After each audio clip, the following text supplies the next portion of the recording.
the largest football stadium in England. This is what Manchester United's new home will be like. The club has announced a new stadium for 100,000 people, and we're going to show and tell you all about the new home of the Red Devils from Manchester. The club has revealed ambitious plans to build the largest stadium in the UK. The new stadium, described as iconic, will have a capacity of 100,000 spectators and an estimated cost of £2 billion. It will be built near Old Trafford, the club's current home. With the completion of the new stadium, it is likely that Old Trafford will be demolished. Jim Ratcliffe, co-owner of Manchester United, expressed his desire to create the largest football stadium in the world, with an estimated completion time of 5 years. It's important to note that before deciding to build a new stadium, the club went through an extensive consultation process to assess the feasibility of expanding its current stadium, Old Trafford. The study concluded that building a new stadium would be more viable. Old Trafford has been Manchester United's home since 1910, and the club will continue to use it until the new arena is completed. Relevant sources within the club had previously mentioned that it would not be economically feasible to downsize Old Trafford to make it the home of Manchester United's women's and youth teams. Now, let's talk about the new stadium, how it will look, and see the first sketches of what it will be like. The new stadium, designed by the renowned architecture firm Foster & Partners, will feature an innovative design with a structure resembling an umbrella and a public square that will be twice the size of Trafalgar Square in London. Additionally, the stadium will have 3 masts, referred to as a trident, which will reach 200 meters in height and be visible from up to 40 kilometers away. The venue will have state-of-the-art facilities, with 3 large tiers of stands encircling the entire stadium. The roof will be exceptional, and the entire stadium will feature modern red seats, allowing fans to enjoy the matches in style. There will be luxury boxes equipped with the best in terms of structure and comfort, making fans feel right at home.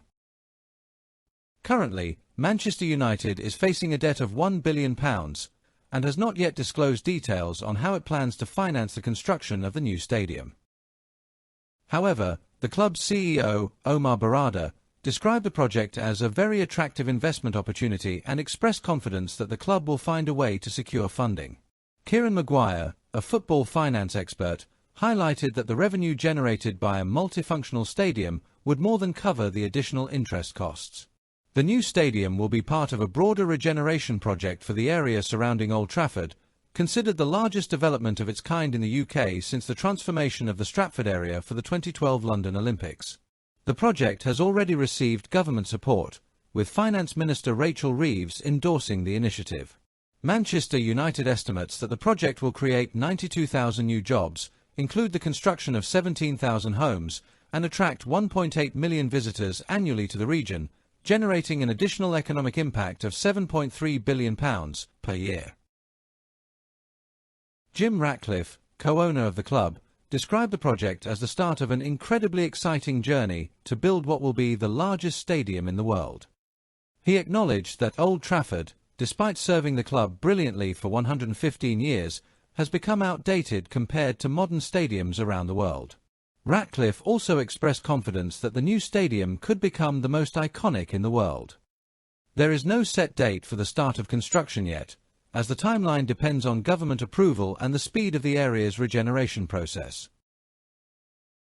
The stadium will be built using prefabricated components, with 160 pieces transported via the Manchester Ship Canal.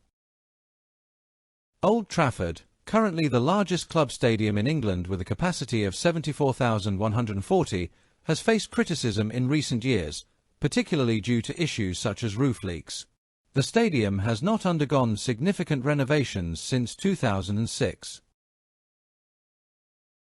Manchester United consulted with experts involved in recent large-scale stadium projects, such as the Sophie Stadium in Los Angeles and the renovation of Real Madrid's Santiago Bernabeu Stadium. Additionally, the club engaged with the local community and conducted fan surveys to decide between building a new stadium or renovating Old Trafford, with the latter option costing around £1.5 billion. Foster & Partners, the firm responsible for the project, has experience with large-scale stadiums, such as the new Wembley, inaugurated in 2007, and the Lusail Stadium, the venue for the 2022 World Cup final in Qatar. The stadium will be multifunctional and will more than cover the additional interest costs, with part of the revenue to pay for the project being generated through its use. Another part of the funding will need to come through shares or some form of capital from Jim Ratcliffe himself. Now, it's time to follow the construction process, and of course, we'll be keeping an eye on everything. So, make sure to subscribe to the channel. Before you go, I'm leaving another video here in the card. Click and join us. A big hug.